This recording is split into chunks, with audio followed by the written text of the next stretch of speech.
And welcome to KillieFC TV. Today we're great to be interviewing Kilmarnock's new manager, Lee Clark. Lee, it must have been a whirlwind for the last 10 days since you took over at Rugby Park. Absolutely, yeah. Really hectic.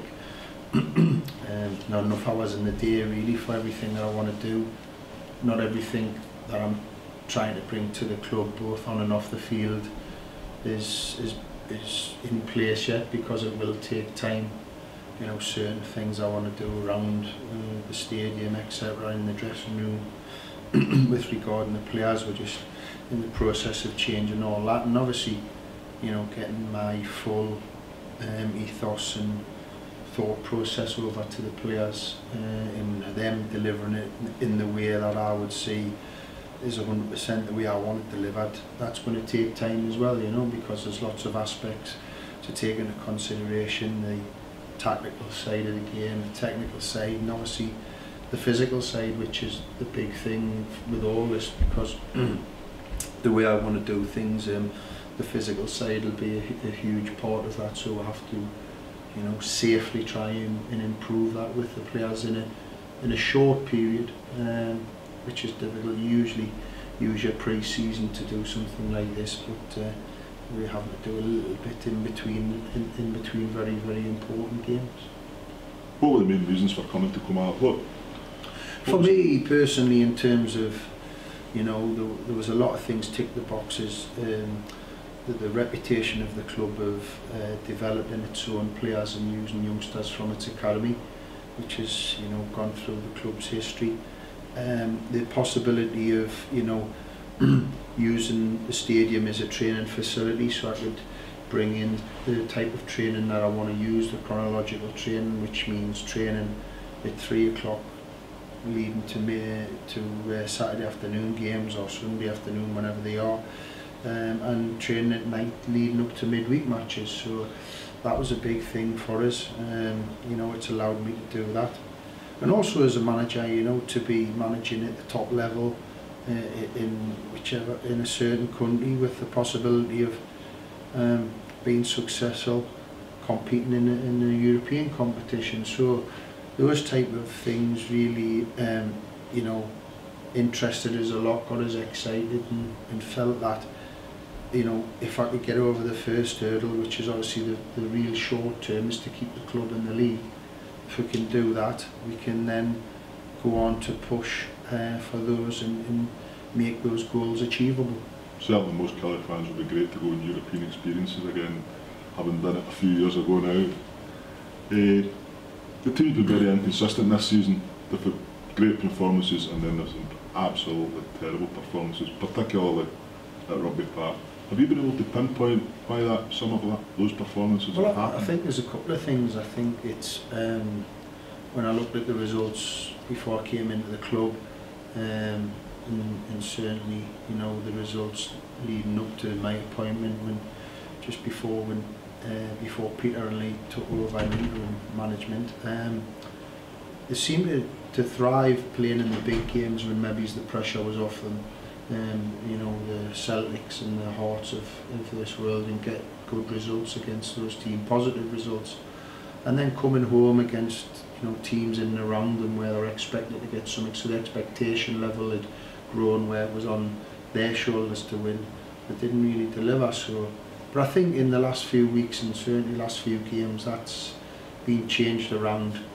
Obviously another area was the amount of goals that were being conceded. You mean, you could be the best attacking team in the world, but if you're conceding numerous amount of goals, you're going to find it very difficult to win games. And certainly when the team, you know, isn't it up there with the highest goal scorers, it's important that you stop the goals going in at the other end. And, you know, in the 4 games, there's been 2 goals, and that was in the Rangers Cup tie, which were from set plays, which is just, you know, obviously the penalty, and then later on when the players were a little bit fatigued, so mentally they knock off a little bit. So that's been an improvement. It's allowed you to get positive results, as I've touched upon and said many times. For the way I want things to happen, I want the fitness levels, you know, have to allow us to compete for 95, 96 minutes, not do a good job for 65-70 minutes, and then the fatigue kicks in and we have one or two issues. So that's something we've looked to address and get marginal gains this week in terms of having no midweek game. We're not going to, you know, go from that to where we want to be in a short period of time, and that's why I was saying at the start, it's pre-season and all this type of stuff's really crucial, you know.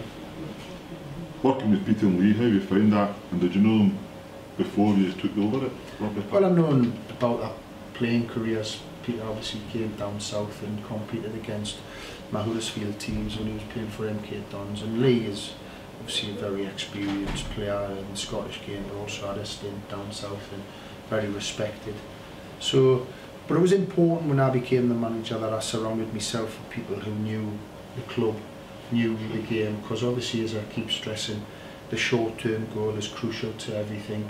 So I had to hit the ground running, I had to get to know people quickly, so I needed people who'd been in and around the club, and obviously, you know, Lee and Peter took over the team and they'd obviously made an impact, so there was the respect from the players there, but Lee was, you know, strong enough and honest enough to state that he felt this wasn't his right time to want to become the manager, so I felt that he wanted to still be an assistant manager and learn the ropes. So that as well was a good thing for me. It means that I've got committed and ambitious staff who are there to help me, which they have been in the short period of time. The help I've had from the backroom team has been terrific. Tomorrow is a big game at Tynecastle, ironically. It's a sad day for Kilmarnock Football Club, having lost Jim Murphy, another one of the 1965 heroes. Looking forward to the game. Do you know much about Hearts? Absolutely looking forward to the game. You know, obviously singed with the sadness of that, but you know, we're hoping to put on a performance and a result and make him and his family proud of what we've done tomorrow and going forward for the rest of the season.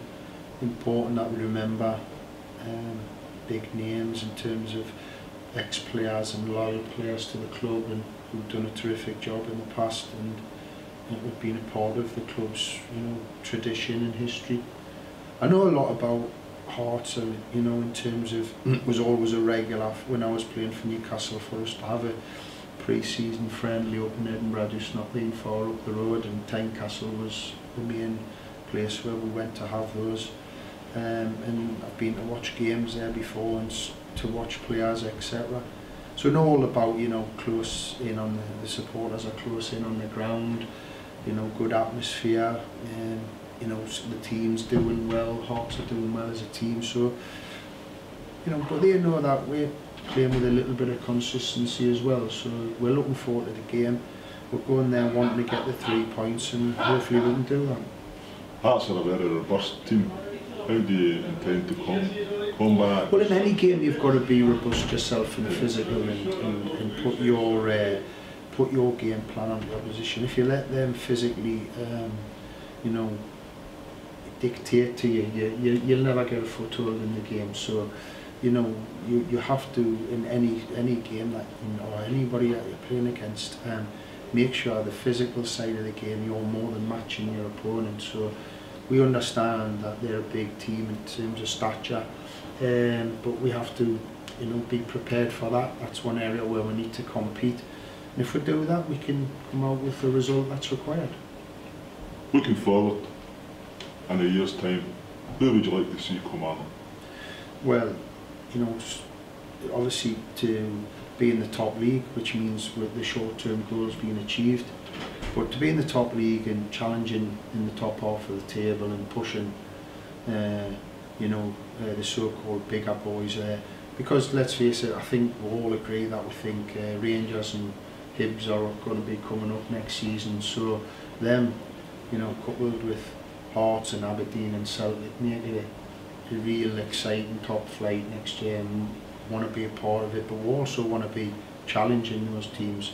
So as I keep stressing, the short-term goal to keep in the league, and then can we look at the recruitment process over the summer to get the right type of player into the club, in terms of not allowing, you know, what's happened to the club over the last few years in terms of always being in this position fighting to stay in the league. we want to be getting success, and we think that'll go hand in hand in terms of if we're producing performances and results on the pitch, the supporters will come back in numbers to support us.